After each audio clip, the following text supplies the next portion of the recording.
Hi, everyone, and welcome to my talk on reimplementing signals, slots, properties, and bindings from Qt in pure C++ 17. My name is Leon Matthes. I'm from KDB, Germany. We are experts in all things Qt, OpenGL, and C++.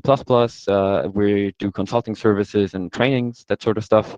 So we're familiar with Qt per se, and we've actually undergone the challenge of doing exactly this, which is re-implementing the core concepts of Qt, so signal slots, properties, and bindings in pure C++ 17.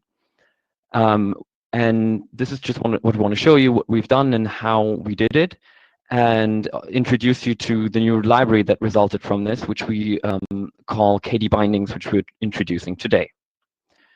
So I just want to start off with this sort of joke that there are only two hard problems in computer science: cache invalidation, naming things, and off-by-one errors. So we definitely still have to do some work on these off-by-one errors. However, today we actually want to talk about basically cache invalidation, because I want to talk to you today about not just what we did and what we are introducing into C++ 17, but also what problem it solves. And in my opinion, this is really solving the problem of cache invalidation, but on a really small scale, and on a scale where it's really important that it's convenient. Because a lot of the time you're actually introducing or using caches in your software that you might not even realize that they are indeed a cache. And one of the most typical UI problems is really that you have a model and a view, and these two store their data separately. This is basically the definition of a retained mode GUI in comparison to an immediate mode GUI, where you, in an immediate mode GUI, just draw everything every frame and redo everything. In a retained mode GUI, you, of course, have your data stored in the view, and this gives you a lot of advantages. It's more efficient. You don't have to redraw everything every time. But on the other hand, you have this problem that somehow your data must go from your model to your view. And typically, it also needs to be transformed in some way. Some calculation needs to take place. For example, if you have numbers, they need to adhere to the local locale. So use periods instead of commas, depending on whether you're in Germany or in the United States. With doubles, you might want to round them, this sort of stuff, which your model typically shouldn't really care about. This is where your raw double lies. You don't really want to have that data there. So you basically need to update your cache and your view of that transformed value every time data in your model changes. However, you also only want to do this if your model data actually changes, right? You don't want to do this every frame. Otherwise, you're back to an immediate mode GUI again, which with all of the computational overhead that you have with this. So, like I said, we're at KDB, we're experts at Qt, which is the GUI framework that is probably the most successful even in C++. So how do they go ahead and solve this problem? So, and before we take a look at that, let me just show you basically the naive solution for this problem, right? So let's say we have this window right here, and it has a title, and this title is actually just its own dimensions in pixels. Like this window is 300 pixels wide and 200 pixels high. So a naive solution might look something like this. It might have sort of a set title function, a set height function, a set width function somewhere, probably on that Windows class. But it also then needs to have a lot of boilerplate, right? It needs to have checks like did the width and height actually change. It introduces a lot of code duplication. For example, if the set height function actually sets the title, we also need to do this in a set width function. Sure, we might like move this into a separate function that then updates the title depending on what the current width and height are. But it also still means that our height needs to know about the title. So this will just lead to a lot of problems, because if you introduce even more things that are dependent on these variables on this data, it just won't scale well. It's error prone. If you forget to call this set title in the set width function, for example, it might lead to really subtle bugs where only sometimes that update doesn't take place. For example, only if you drag on the lower part of the window instead of on the corners, that sort of stuff. So, like I said, we're experts at Qt, and we're very used to how they do this sort of behavior. So, what do they do? Well, their solution is made up of multiple parts. First, you have your model data that's in just pure C++ that you then wrap in what they call properties. And a property is basically a piece of data, a bit of information that also knows about when it's interacted with and when it's changed.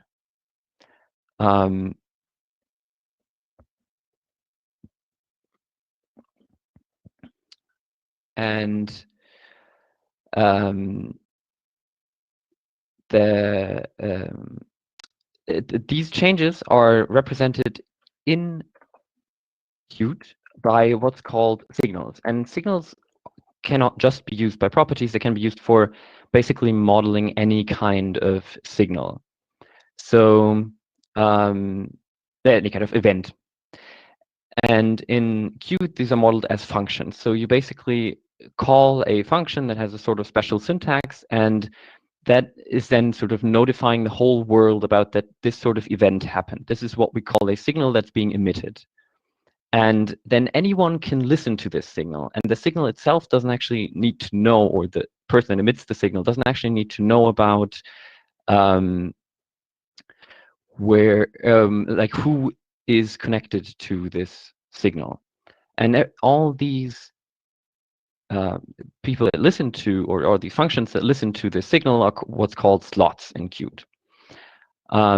And the cool thing is, once you have these properties that sort of notify the world of whenever they change, the possibility is that, that you can introduce data binding, which is a process that updates and transforms any data that changed automatically.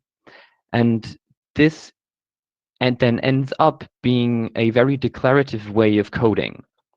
So in Qt, this might then look something like this.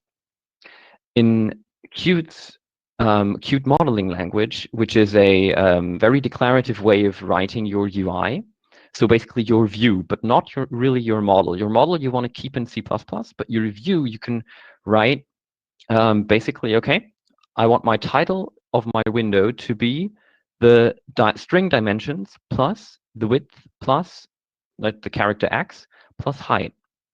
And this is awesome because it will automatically update the Windows title whenever the width and the height changes. And it will just do this by, in Qt they call it property binding, or more generally data binding, where a piece of data, for example, in this case, the title, actually knows about how it's calculated and where its data originates from. In this case, the width and the height. And then it connects to these properties automatically behind the scenes to make sure that whenever this source data changes, the resulting data is also updated. This is basically a cache, right? The title is a cache of that calculation. So the question is, well, if Qt's solution is so great, if it works so well, then why don't we just use Qt? Well, for one, Qt actually depends on its own meta object system, which means you're really forced into this way Qt thinks about objects, which is very specific and not really as free as you want from your C++ implementation usually. There are a lot of limits on what you can do with the Q object. So you also then kind of want to avoid all of this boilerplate that's associated with Qt, partially because of its legacy. For example, even here, you still have to do that check that your new width is actually not the existing width, this sort of stuff. And crucially, Qt also requires a special compiler or more pre-compiler, sort of the meta object compiler that then can translate this whole Qt meta object system with these signals and slots that even have a special syntax into normal C++. And in many cases, you just might not want to have this special compiler, right? You might just want to run this on your Arduino, but you can't because Qt won't run on this Arduino because it's just way too big. So what did we do? Well, we started to take a look at C++ 17 and how we could actually achieve this same goal of data binding, of reactive coding, and modeling of events in a clear and precise way that is available in pure C++ 17. Because data binding itself in Qt is actually not supported in C++. It's only available, like I showed you earlier, in their QML modeling language. So to get all of this started, we first need, before we can even look at properties and data binding, we need to look at signals, right? The mechanism that lets you model events, that lets you model changes. So we just want to take a look at how this will work in C++, how we can declare a signal and how we can use it. So first, to create a signal, we might actually want to have a struct or a class person that sort of just has two things that it can do. Very simple. It can speak, like it's a person, it can speak, and it can also listen to other people speaking, right? So for this, you just go ahead and create your listen method that just says, okay, I received a message from someone, like I heard someone say something. And I also want to be able to speak. And how would you model this in normal C++? Well, you could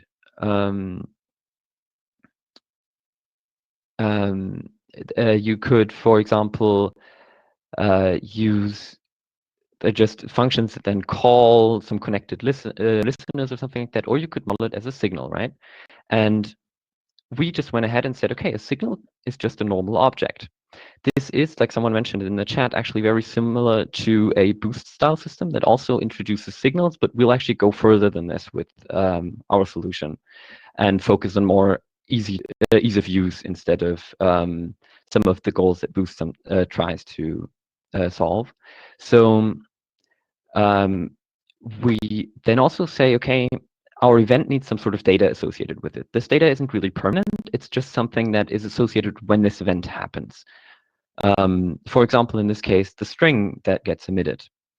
So different to Qt, though, signals in our case don't have return value because we thought that this is really boilerplate in Qt. You model a signal as a function, even though it really isn't.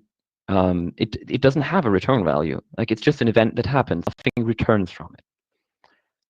So this is one difference we have to Qt, but it's also simpler this way because you don't have to actually write like my signal returns void, even though it can't really return anything anyways. And then how do we use these signals? So we can just create two people, Alice and Bob, and say, okay, on Alice, I want to just use this speak signal and connect a receiving function, a slot in Qt terminology, to this signal. We want to say, okay, every time Alice speaks, we want Bob to call his listen method. So a slot can be a member function in our system, just like in Qt, or even any other callable object. This can be a lambda or anything else that you implement the function call operator on, basically. And once you've connected this signal to as many receivers as you like, you can emit it. And when you emit that signal, it will then automatically call the slots. And therefore, you will get both that Bob received the message, because remember, the listen method just says, okay, the name of the person plus that they received the message. And it will also call our lambda, which will then end up printing Alice said, "Have a nice day." And this is really good because Alice doesn't need to know who is actually listening to her. And you can model all sorts of events like this. For example, input events in your command line could be a signal whenever the user enters some sort of data, whenever something changes, this sort of stuff. And this then actually leads us to properties in C++17. Like I said, with Qt, you had these properties that know about whenever their data changes. And in Qt, this is a relatively manual process. You actually need to associate signals to these properties manually. And we actually opted to make this a bit simpler because we want to first focus on making this easy to use and making it much faster to write this sort of code. So we just opted to say, okay, a property, again, is just a normal object. You can put it anywhere. It doesn't need to be in a class. Your class doesn't need to inherit from anything. It can even be a global, anything. And as Matthias mentioned, using an overload of the function operator instead of the emit method yields a nice syntax as well. That's actually true, and if we don't have that yet, I think we should consider it. We do have that for properties, though, to access them. That's definitely a good suggestion. So properties, like I said, are data that know about when it changes. So that data, of course, needs a type. In our case, it could just be a string. And properties can then just be constructed like any other object, right? Like a string, you can just construct from construct pointer, no problem. And then what do you get from this property? Like, why go through this hoop? Why add the property, a tag to my data, right? The good thing is now that your property will expose certain signals to expose certain signals as features that you can use to, for example, be signaled whenever the data changes. There are multiple signals available. For example, a property will notify you when it's destroyed, which is also good to avoid dangling pointers. It will notify you whenever it changes and give you the new value it has now. And it will also notify you even before it changes, so that you can react, for example, shortly before the change actually takes place. And it can also then, of course, that signal be connected like any other signal. You can just call the connect function on it. You could, in theory, even call emit on it from the outside, but you really shouldn't do that. And again, we can connect a lambda to it that just prints this value, which is actually a really great way to debug your workflow. And this is a really good way to just get logs, for example, of how the data changed throughout your execution, and that's a really good way to find bugs and that sort of stuff, and unexpected behavior. So then how do we actually use this? Well, we just assign a value to our property, right? This is the easiest way to get a change, and in this case, we'll just print this value to the standard out. So it will just print properties emit signals when they change. And now what do we get from having these properties that know when they react to something? Because this is still very similar to what can be done in Qt, even though it's much faster to write because you get these signals for free. Well, the great thing is data binding. With properties, you can actually start creating something similar that we had before, where we just say, okay, we want our data to know where it's coming from, and we can do that in pure C++. So to do this, we can first actually just declare certain functions to be usable in data binding. You only need to do this if you want sort of a bit of syntactic sugar. There are ways to get any function working in data binding, as long as you wrap it in a lambda, basically. But if you do this, this will be done for you, and it's just much easier to write, because what you can then do after you've registered them, basically, for use in data binding, is you can write basically the same code that we had in QML, which is at a much higher abstraction level, much less performant. Is you can just write, I want a bound property, so a property that's bound to certain input values, and have that be defined as a calculation. You can just write, I want my title to actually be the dimension, just the string dimensions, plus the width, plus x, plus the height. And this will work. This is working now in C++ 17 with our library. Of course, it's not quite as simple as it was in QML. You still need to call things like toString, because we're in C++ and types are actually important and a feature. So once you do this, we can, for example, again, use that value changed signal on our title property, because this is just a normal property like any other, and connect to it so that we get nice debug output, so that we know what the title is. And now, all right, and of course, you can just use any operator and registered function in this sort of expression. And like I said, if you wrap your expression in a lambda and give it the properties manually, you can actually use any function, even if it's not registered. And then what happens when you, for example, reassign the width is the title will immediately update. Before, our width and height was 1920 by 1080, so our title was dimensions is 1920 by 1080. And if we reassign the width, the title will immediately change. It will update to be dimensions 500 times 1080. Perfect. This is what we wanted. We wanted to not have to worry about this, right? We wanted to have a cache of the title that has the correct value, but we don't really want to manually update it every time. And this is exactly what happens. And of course, the same happens if we reassign the height. It will also automatically reassign the title.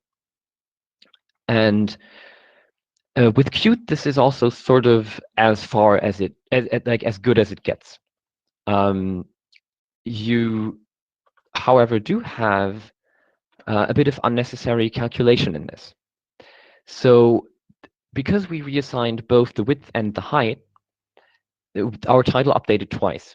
And typically, because we're not rendering this immediately, that you wouldn't actually see this. This is an unnecessary calculation. And this isn't really a big deal, right? However, if in some cases you might actually run into problems with this, because you're just evaluating intermediate results all the time. So for this, what we've actually managed to do is add deferred evaluation to our data binding. Or I sometimes like to phrase it, is controlled evaluation. So with a data binding in our library, you can add what's called a binding evaluator. And if you just add that to your call to make bound property, you don't have to change anything else, just add the evaluator that you instantiate somewhere else. You then will not get changes immediately. You will only get changes to your properties when you actually call evaluate all on the binding evaluator. That's when the title, in this case, for example, will be updated.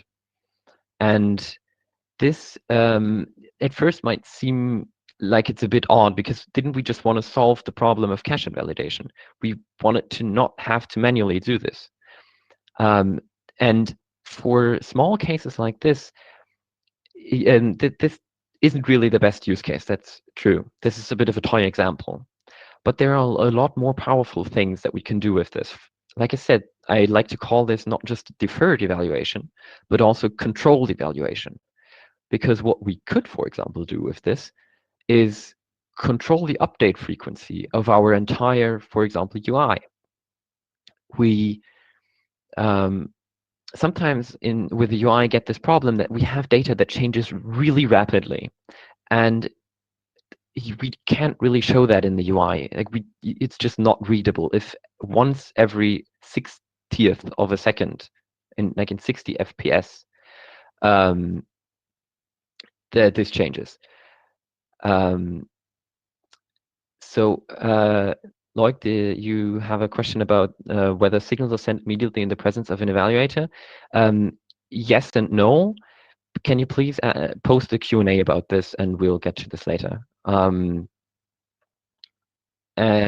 just generally for the chat, please don't ask any more questions in the chat. You can freely post them in the Q&A, and I'll get to them at the end of the talk. So we could now solve this problem of having data that changes way too frequently for our UI by just adding a binding evaluator that all the data bindings for our frequently changing data is associated with. And then we could just control that update frequency. We could say, okay, once every second or 10 times a second, 5 times a second, update that binding evaluator.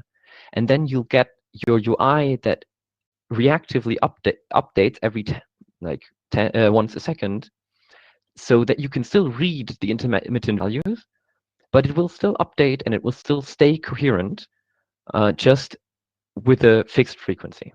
So this is where this becomes really powerful. And of course, you can still use it for its original purpose, which is deferred evaluation, if you want to control the calculation of intermediate results. So you might ask, like, okay, how does this actually work? Like, what am I buying with this? And with KDBindings, we are actually doing what your compiler does. And we're also using the compiler's methods to generate an abstract syntax tree out of any binding. So we first identify the leaf nodes of whatever calculation you have. For example, whether a property is involved somewhere, and also what other leaf nodes there are, so constants, for example. And this is done automatically by your compiler by using special overloaded functions, for example, like the toString function. If you declare it as a function, it will just overload toString to work on properties. But then that property, then that toString method will basically start that construction of the abstract syntax tree. And it will, once it has identified a property somewhere, start creating these nodes in the abstract syntax tree. So, for example, the toString operator will be one of those nodes. And once nodes are involved in any calculation, for example, in this plus calculation, we have an overload that knows, okay, if we call plus on a property or on a node, we actually want to create a new node and create a binding from this. And this is how we can create the entire abstract syntax tree just by overloading a bunch of functions. And like I alluded to earlier, there are ways to sort of optimize this, if you wish. If you just want to use a single operator, for example, you can wrap your whole code in a Lambda, and that will then just create one operator node for you instead of creating this entire abstract syntax tree. However, you do get benefits by using the approach from KDBindings, which is that should a change happen, for example, in this case, our height changes, we then can move up this tree to identify that, okay, well, our height changed, right? So we actually don't need to recalculate half of this string. It will stay the same. And this way, we can actually keep reevaluation at a minimum, because we know which parts of the calculation need to be redone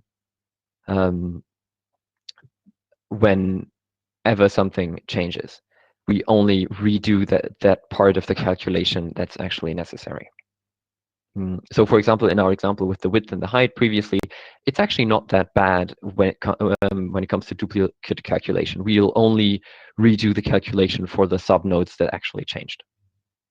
One thing that I should probably also note is that in KDBindings, you only have a differentiation between properties and constants, and anything that's not a property will be constant in your calculation. So if you use a variable that's not a property, but just a normal C++ variable, it will of course not be updated with new kind of reevaluations of the binding. It will behave like it was a constant, and it will use the value that was that was in that variable when the binding was constructed.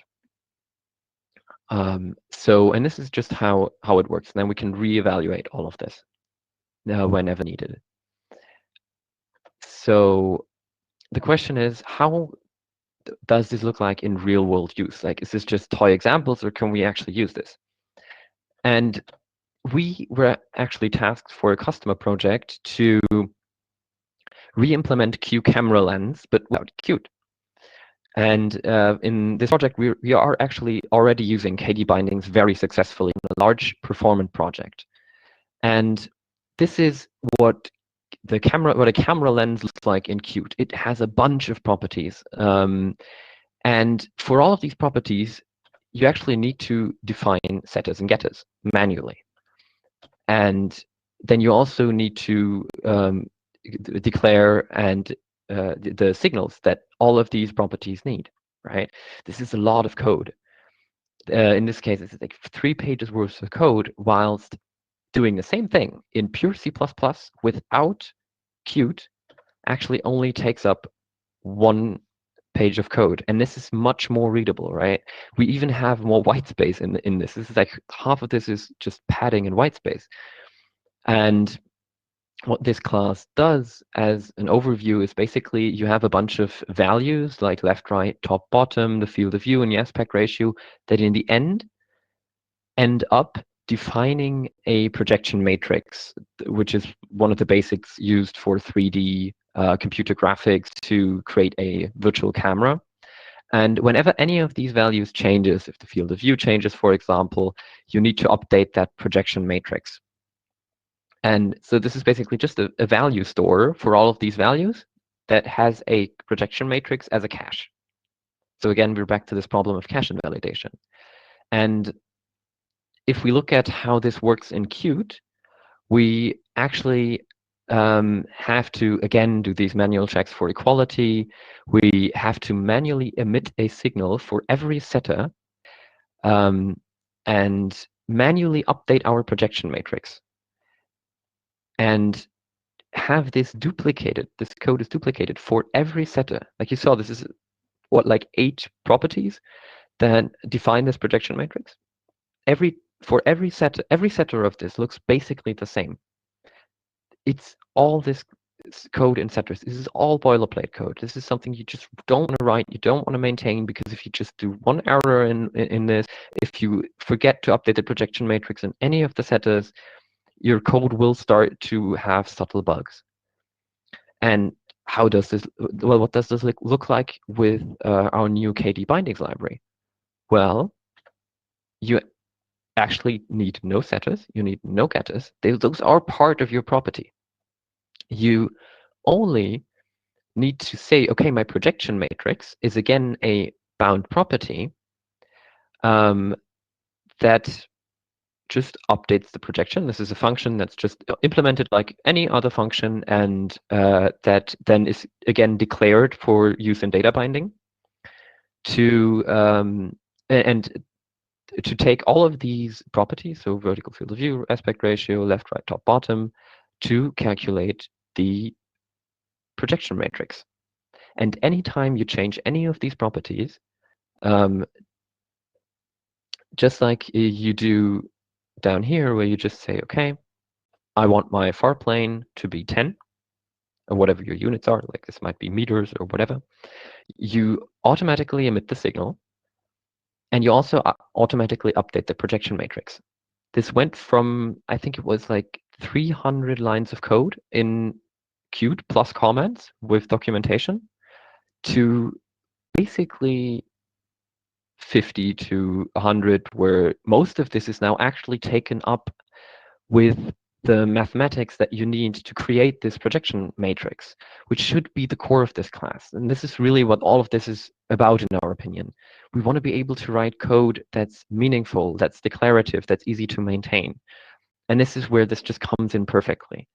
We now only have code that actually cares about how to create a camera lens. And yeah, this is just very, very easy to do now. And Dennis actually says a function with 9 arguments, really. Yes, in this case, this is sort of necessary because, of course, this is the entire problem. We have one piece of data that is calculated from 9 different values. And before, this was all done incoherently in all of the setters and done with a lot of code duplication. But now you can just pass all of these things into one function and it will just work. Of course, we could have put these in structs and so on and so forth to possibly make this a bit better, but we basically just re-implemented QCamera lens. So this is how it looks. Right. And the good thing is for you and hopefully the rest of the C++ community as well, is that all of this is now available as a library that we call KDBindings. So what does this offer you? It basically offers you all that I've shown you before, plus a few minor details. And of course, this means you get signals and slots. You also get properties that you can just template on the contained type, which means they're compatible with practically every type, whilst, for example, Qt has quite a lot of restrictions on what types you can use in properties. And you, of course, get property bindings for reactive coding, right? You are able to write what you were previously only able to write in code like QML, that has a much higher abstraction level than C++. And for this, you also get lazy evaluation of these properties bindings, or controlled or deferred evaluation in whatever context you want to use it, which is also something that's not actually available in Qt at all at the moment. And also, all of this is available as a standalone header-only library. So you have no dependencies. You can just put the code in your project and it will just work. And as long as you have a reasonably modern compiler that supports C++ 17. And of course, because this is only C++ 17 with no additions, it can, of course, also be used in your Qt project. For example, if you want to manage your C++ backend in a also reactive way, you can just use this as well and then plop this into a Qt property and have that updated self as well. Of course, this is not perfect. This is our initial release today, and there are some limitations. For example, KDBindings is not at all thread safe at the moment. If you have signals moving between different threads because your functions are connected to objects that then start something on a different thread, this will all not be locked, and you need to do all of this locking manually. And also because we're using C++ 17 with very heavy templating for just a lot of the generality that we get, it does increase compile time quite considerably in some cases. But then again, we personally prefer having that increase in compile time over increase in runtime. And it will also only be available in C++ 17 or newer. We do not have any plans to move this to C++ 14 or 11. But we feel that this is a good basis to have this working, and it should work in C++ 20 then, of course, as well. And of course, we also have some future plans where we already know sort of how to do this, and that will most likely end up making it into KDBindings in the future, which is, for example, mutable access to properties. So this is a general problem with properties where they need to know whether they changed when you actually don't want to reassign a property, but you actually, for example, want to have a vector that's a property. You don't want to override the whole vector every time. You probably just want to have it change single objects in it or that sort of stuff. And that access we have plans for, but we just didn't get around to implementing this yet. But we also didn't really need it for our current projects. And also, our signals are currently the size of 2 pointers. We want to get this down to the 1 pointer whenever a signal is empty, so that you really don't need to worry about adding signals anywhere. Like, you can just put them in. They don't take up a whole lot of memory. They basically don't do anything on allocation. They use a sort of pimple paradigm, so you just don't have a lot of overhead by adding a signal, because a lot of signals will stay unconnected, and that's fine. You just want to be able to have that opportunity. And in that case, they'll also not cost you a lot on emit, right? They'll just be a null pointer where you can just do that null check, and it will just not do anything. And we're also looking at whether we can, with C++20, for example, construct properties and bindings at compile time. Because with increased reflection and, for example, memory allocation at compile time, we might be able to pull this off, because at the moment, all of these bound properties are just created when you run the code. And we, of course, also want to focus on benchmarking and seeing where we can improve performance even more. And we also have this problem, because we are templating a lot, that we can sometimes get unwieldy compiler errors. And we have already worked on some of this, but want to add more assertions at compile time to make sure that errors are as readable as possible, because that will reduce your mental strain as developers as well. And now, how do you get access to all of this amazing content? Well, it's actually really simple. We've made it available as a download from GitHub. I see someone earlier already posted this in the chat. And we then just recommend doing a normal out-of-source build for it, configuring CMake. If you don't want to use the command line, just use your graphical tools for this, whatever works for you. And then we do recommend installing it in your system, just so you have it available at any point in time. But of course, you can also either add it as a subdirectory to your project, or even just copy the header files over. We just don't recommend that, because with an installation, you can easily upgrade to newer versions in all of your projects. And once you have done this, you first should definitely make sure C++17 is enabled. If you do not do this on a lot of machines, you will get errors, because, for example, std optional isn't known or something like that, because you're on the old version of C++. So make sure to use C++17. Like I said, it's not enabled and it won't be supported for earlier versions. But after you've done this, you can just use find package, because if you installed it, it will just be available as a normal CMake package. And then you can just use, as normal, your link libraries to link to KDBindings. And of course, if you want, you can also add it as a subdirectory, for example, as a Git submodule in your project. And in this case, instead of using find package, you can just use add subdirectory to add KDBindings to your CMake project. And of course, in this case, you also don't need to do the CMake install and all of this. And once you've done this, you can just get access to the exact same examples and the exact same code that I just showed you, which is in the KDBindings directory if you just installed it. Maybe it's somewhere slightly different if you're just adding it to your source directory, and then you probably know yourself where to find this. And of course, don't forget to use the namespace. all of KDBindings is available in this KDBindings namespace. There is also a sub namespace called KDBindings private. Just don't use anything in this if you want to have API reliability. That stuff in there might change at any point.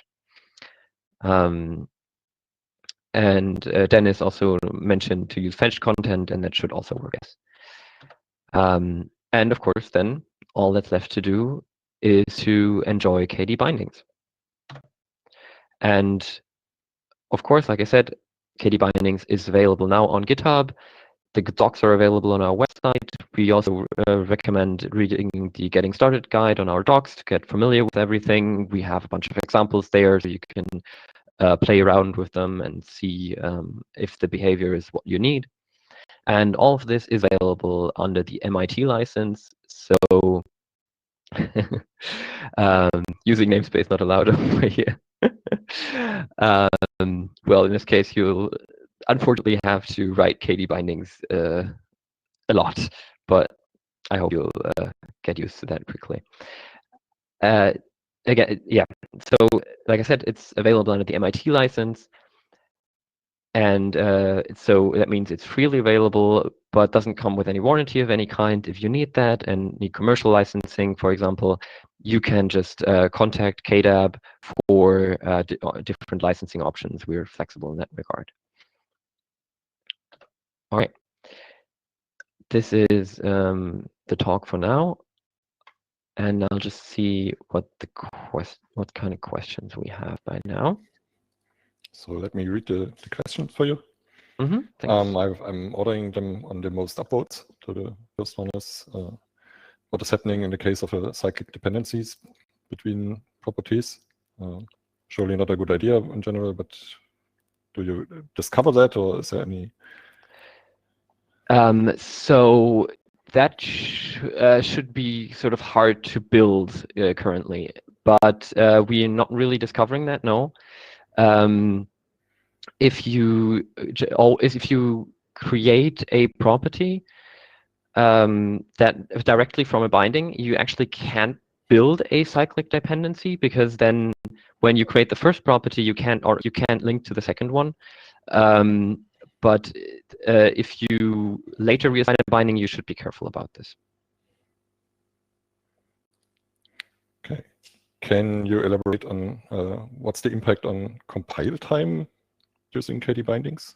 Do you have... We haven't measured this per se. We don't, like I said, benchmarks are still to do on KDBindings, but it does add, I'd say maybe half a second, like from feel, if you use like basically all of KDBindings in a. But I don't know if it's like per file. Like the small examples that still take a while to compile, but it's in the order of like a few seconds, not in the order of minutes. Okay. Next question on Qt signals and slots. There's support across threads, so you already mentioned that. Yes, I think that should be answered already in the stream, but no, we don't have support for that, unfortunately, yet, which is one of the reasons that you might still want to consider using Qt directly. There's another question, whether it's queuable, like a Qt connection. I guess only if we do it manually, I guess. So sorry, what's the question? On a Qt signal, can you state on the connect state call, or on your signal, can you state in the connect call that you want to have something like a Qt connection? I don't think there's integration for that because it's standalone. I don't think we have support for the Qt connections, but you do get a bit of access to behavior of the connection when you connect. You can queue them in the sense of that you. Well, no, not on signals. You can defer evaluation of properties, but you can't do that on a signal. A signal will be emitted immediately. However, there are ways to, for example, block a specific connection for a period of time. When you connect a signal, you get what's called a connection handle that you can use to disconnect the connection, or, for example, block it for a period of time. Next one is if you have measured the difference between Qt signals, KDB signals, and boost signals. I guess you're still working on that. Yes, like I said, we're still working on the benchmarking part. However, we can say that we have used it in a project that depends on being performant in general, and we didn't have major issues with this. We, of course, don't recommend using signals and slots for your most for your compute-bound hot loops and that sort of calculation, but rather for using it where you want declarative coding first, and of course you still want to do your manual loop iterations on like arrays that are nicely laid in cache and not have that all be properties. Yeah. Next question is a bit more curious about would KDBindings benefit from using C++ 20 coroutines?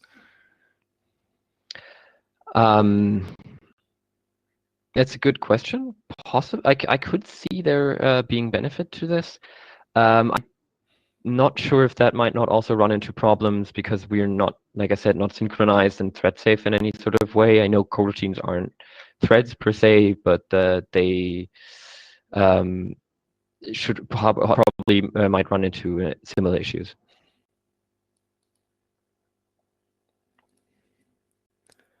Next question is the width and height bound property example. You said that only parts of the string needs to be reconstructed when one of the properties changes. Does that mean that the evaluation tree keeps copying all the possible substrings? And is there a big overhead on that? So yes, you do we do store these sub calculations. We of course try to keep this at a minimum, but we have to do this in order to avoid this reevaluation. And this is an overhead, but mostly in terms of memory. And the good thing is that it's controllable. If you don't want to cache this, like I said, just wrap your whole expression in a lambda and pass that lambda with the properties to this call to make bound property, and then you'll only get one operator node and you'll only get the result and not caching for every step node. Yeah, thanks for clarifying. And just another question on when you use the evaluator, what is exactly delayed? Is the signal delayed, or is it is the processing of the signal delayed, or is it only cached somewhere? So that was one of the questions earlier, right? Also about whether that will also skip signals from being emitted. And how it works is that the root signals, like the width and height, for example, in our previous code, those would immediately emit their signals. Nothing would change about their behavior. And the abstract syntax tree would also be notified about this change. So the abstract syntax tree would also know that it has to be updated in the future, which also means the binding evaluator will only update the properties that actually need updating, but it will just not redo this abstract syntax tree calculation at that time. It will just mark it as dirty, and then when you evaluate all, it will then reevaluate, update the property that is the result of this calculation. And of course, the property that is the result, so in this case, the title, will only then emit its changed signal. It will only do this once it's reevaluated, because before, the property itself doesn't actually know that it's dirty. That's part of what the binding evaluator keeps track of. Just for my curiosity, when you access the property that knows the value is dirty, will it update immediately once you access it, or will it report the old value until it's updated from the evaluator? In this case, it will report the old value. So in that case, it's not really lazy, sort of. But it might be possible to change this in the future, though, because binding evaluators are currently something that you could, for example, write your own version of, but that's not yet part of the public API. So that might also be a good suggestion for the future. Okay, then we have another question about the evaluator. When it suppresses updates, couldn't you defer the evaluate to the next drawing frame, e.g. by setting dirty flag and then evaluating all dirty evaluators per frame rendering, or before you render the frame actually? So I'm not quite sure how to answer this, but you will have to call this evaluate all on the evaluator in any case. However, the binding evaluator itself keeps track of what's dirty. So if you call evaluate all on the binding evaluator, it will only evaluate the properties that actually need updating. So what you could just do is every frame call binding evaluator evaluate all, and if nothing changed, it won't do anything. So that hopefully answers like the concern you have, but not quite the question, because I'm not sure I know how to. I don't quite know what you mean. Maybe a good point to hint everyone. We will meet in the track B room after this answering the questions, so we can go deeper on all the questions you have. And if you have to like write 4 sentences to ask a question, then it might be a good candidate for using that in the room. Yes, definitely. Getting a bit more live action on that. Okay, then there's the final questions I see so far is, do you have a Conan package, or do you have plans for publishing a Conan package? No, we currently do not, but maybe you could package it yourself. That'd be great as well. But then again, it's also just a header-only library. Just copy, paste source, and you're done. So we have 3 more questions I've updated. Yeah, the first one is just what does the boilerplate refer to? I think it's about the Qt boilerplate you talked about. I think this was clear from the talk. Well, maybe if you want to know what boilerplate itself means, if you're not familiar with the term, that just means like code that you have to write that doesn't really add anything to sort of the semantics, if you will. Then can your bindings be bidirectional? Not at the moment, no, unfortunately.